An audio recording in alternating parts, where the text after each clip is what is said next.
Hi friends, welcome back to our channel all job station. So ఈరోజు టాపిక్లోకి వెళ్తే national institute of electronics and information technology నుంచి మనకు ఒక జాబ్ నోటిఫికేషన్ అయితే రిలీజ్ చేశారు.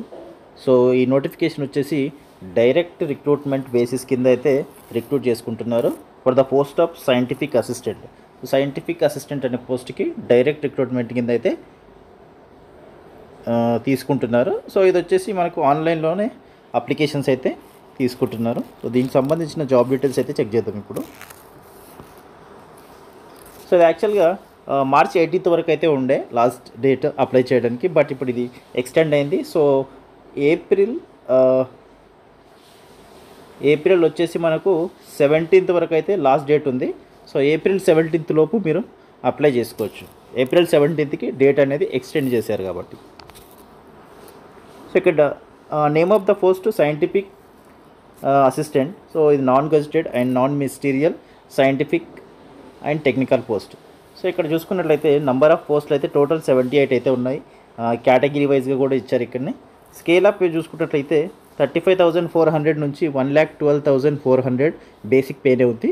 సో మీకు సెంట్రల్ గవర్నమెంట్ కాబట్టి అన్ని అలవెన్స్లు కలుపుకుంటే మాత్రం ఈజీగా 60,000 అయితే శాలరీ అనేది స్టార్టింగ్లోనే వస్తుంది మీకు. సో దీనికి కావాల్సినటువంటి క్వాలిఫికేషన్స్ అయితే BE, BTech, MSc in any one or in combination of following. So BE, BTech, MScలో మీరు ఎలక్ట్రానిక్స్ అయితే చదివి ఉండాలి, లేదంటే electronics and communications, electronics and telecommunications, computer science, computer and networking security, software system, information technology, electrical, informatics. So దీంట్లో ఏదైనా ఒక branch చదివి ఉంటే మీరైతే BE, BTech, MSc ఎవరైనా సరే అప్లై చేసుకోవచ్చు. సో ఏజ్ వచ్చేసి అప్ టు 30 years అయితే ఉండాలి. దాంతోపాటు మీకు ఏజ్ రిలాక్సేషన్ కూడా ఉంటుంది. సో SC, ST వాళ్ళకైతే 5 years ఉంటుంది, OBC వాళ్ళకైతే 3 years ఉంటుంది, అలాగే PWD వాళ్ళకైతే 10 years ఉంటుంది. సో ఇలా యాడ్ చేసుకోవాల్సి ఉంటుంది. సో సెలెక్షన్ ఆఫ్ ప్రాసెస్ వచ్చేసి రిటన్ టెస్ట్ అయితే ఉంటుంది. అది కూడా ఆబ్జెక్టివ్ టైప్ క్వశ్చన్స్ మాత్రమే ఉంటాయి. సో వెరీ సింపుల్, చాలా ఈజీగా ఉంటుంది. సో దీనికైతే మంచి ఆపర్చునిటీ అని చెప్పుకోవచ్చు. ఖచ్చితంగా అప్లై చేసుకోండి ఎవరైతే ఎలిజిబుల్ క్యాండిడేట్స్ ఉంటారో వాళ్ళు మాత్రం. సో ఇక్కడ డీటెయిల్స్ ఆఫ్ వేకెన్సీస్ చూసుకున్నట్లయితే 78 ఉన్నాయి. 78లో స్ట్రీమ్ ప్రకారంగా ఇచ్చారు మనకు. కంప్యూటర్ సైన్స్, అలాగే ఇన్ఫర్మేషన్ టెక్నాలజీ, ఎలక్ట్రానిక్స్ కమ్యూనికేషన్ నుంచి మనకు unreserved EWS, SC, ST, OBC అందరికీ ఉన్నాయి. అలాగే ఇక్కడ PWBDకి కూడా వేకెన్సీస్ అయితే ఉన్నాయి. సో దాని ప్రకారంగా మీరైతే అప్లై చేసుకోవాల్సి ఉంటుంది.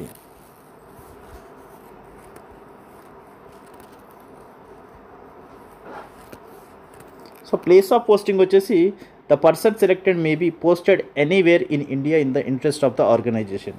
సో మీకు స్టార్టింగ్లో అయితే ఆర్గనైజేషన్ ఇండియాలో ఎక్కడైనా ప్లేస్ చేస్తారు మీకు. సో వాళ్ళు ఇచ్చిన పోస్టింగ్లో, వాళ్ళు ఇచ్చిన ఏరియాలో, వాళ్ళు ఇచ్చిన లొకేషన్లో మీరైతే స్టార్టింగ్లో ఇనీషియల్ డేస్లో అయితే వర్క్ చేయాల్సి ఉంటుంది. దాని తర్వాత మీరు ట్రాన్స్ఫర్స్ పెట్టుకునే ఆపర్చునిటీ అయితే ఉంటుంది.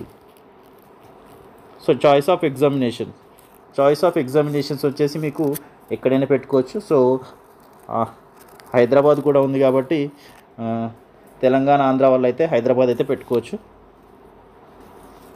ఇక్కడ scheme of examination, written examination ఎలా ఉంటుందంటే written examination will be objected type OMR based అయితే ఉంటుంది. So technical and generic area the duration will be 3 hours అయితే ఉంటుంది. 3 hours ఎగ్జామ్ ఉంటుంది. 120 క్వశ్చన్స్ అయితే ఆబ్జెక్టివ్ క్వశ్చన్స్ ఉంటాయి. దాంట్లో 65% అయితే టెక్నికల్కి సంబంధించిన, మీరు ఏదైతే స్ట్రీమ్ సెలెక్ట్ చేసుకుంటారో, ఏదైతే స్ట్రీమ్లో మీరు చదివి ఉంటారో దానికి సంబంధించి 65% క్వశ్చన్స్ అయితే ఉంటాయి. మిగతా 35% క్వశ్చన్స్ అయితే జనరిక్ ఏరియా నుంచి అయితే ఉంటాయి. So every question will carry 1 mark. So ప్రతి క్వశ్చన్కి 1 mark అయితే ఉంటుంది. అలాగే నెగిటివ్ మార్క్ కూడా ఉంది. 0.25 marks అయితే నెగిటివ్ అనేది ఉంటుంది. సో కట్ ఆఫ్ మార్క్స్ అయితే ఉన్నాయి దీనికి. సో 50% అయితే జనరల్ EWS కేటగిరీ వాళ్ళకి 50% మార్క్స్ వస్తే సరిపోతుంది. అలాగే OBC వాళ్ళకి 40% రావాలి. SC, ST, PWBD వాళ్ళకి మాత్రం 30% వస్తే సరిపోతుంది కట్ ఆఫ్ మార్క్స్కి ఎలిజిబుల్ అవ్వడానికి.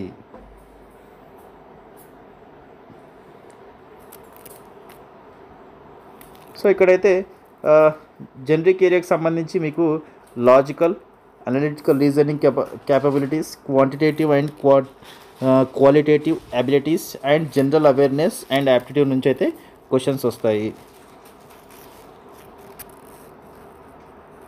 సో ఇక సెలక్షన్ ప్రాసెస్ చూసుకున్నట్లయితే for the post of scientific assistant selection will be on the basis of written test only. So సింపుల్గా ఒక ఎగ్జామ్ మీదనే డిపెండ్ అయ్యి ఉంది జాబు. సో ఆ ఒక ఎగ్జామ్ మీరు కనుక క్రాక్ చేస్తే ఖచ్చితంగా జాబ్ అనేది మీ సొంతం అవుతుంది.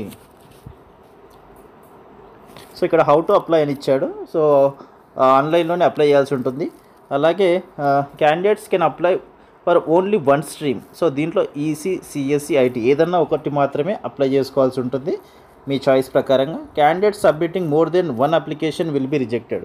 సో ఒకటి కన్నా ఎక్కువ అప్లికేషన్స్ చేస్తే మీ రిజిస్ట్రేషన్ అనేది, మీ అప్లికేషన్ అనేది ఖచ్చితంగా రిజెక్ట్ అవుతుంది. కాబట్టి ఆలోచించుకొని ఏదో ఒకదానికి మాత్రమే చాయిస్ తీసుకొని అప్లై చేయండి.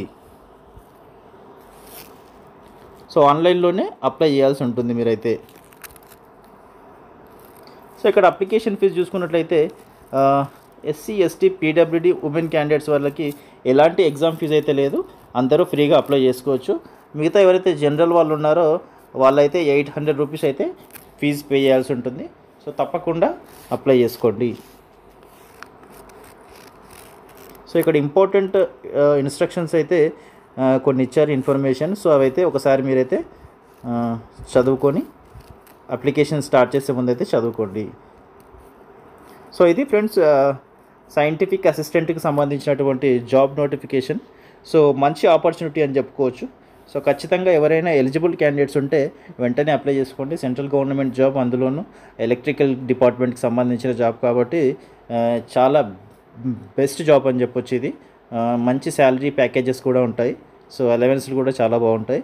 సో ఐ హోప్ ఈ ఇన్ఫర్మేషన్ అయితే మీకు ఖచ్చితంగా యూస్ఫుల్ అవుతుంది అనుకుంటున్నాను. వీడియో కనుక నచ్చినట్లుంటే లైక్ చేసి, షేర్ చేసి, కామెంట్ చేయండి. అండ్ మన ఛానల్ తప్పకుండా సబ్స్క్రైబ్ చేసుకోండి. Thank you so much for watching this video.